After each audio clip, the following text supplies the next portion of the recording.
When your friend or colleague or loved one is suffering, please don't say, "What can I do for you?" Usually a person will say, "Oh, nothing, I'm fine," because they don't know what you want to do, and they don't want to inconvenience you. So instead, follow the example of Susie in this story. Come with me to a third-grade classroom. There's a 9-year-old kid sitting at his desk, and all of a sudden, there's a puddle between his feet, and the front of his pants are wet.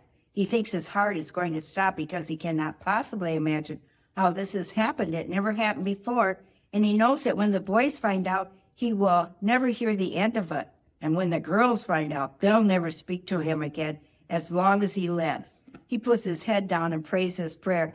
"Dear God, this is an emergency. I need help now. 5 minutes from now, I'm dead meat."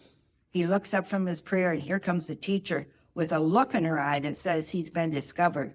As the teacher is walking toward him, a classmate named Susie is carrying a goldfish bowl that is filled with water.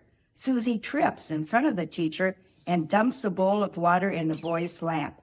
The boy pretends to be angry, but all the while he's saying to himself, "Thank you, Lord, thank you, Lord."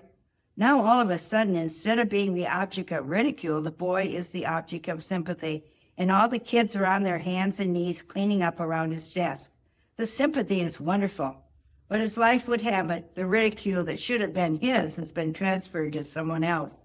Susie. She tries to help, but they tell her, "Get out. You've done enough, you klutz." Finally, at the end of the day, as they are waiting for the bus, the boy walks over to Susie and whispers, "You did that on purpose, didn't you?" And Susie whispers back, "I wet my pants once, too." So when your friend is hurting, follow the example of Susie. Anticipate what they might need, and then just do it. Care well. God bless.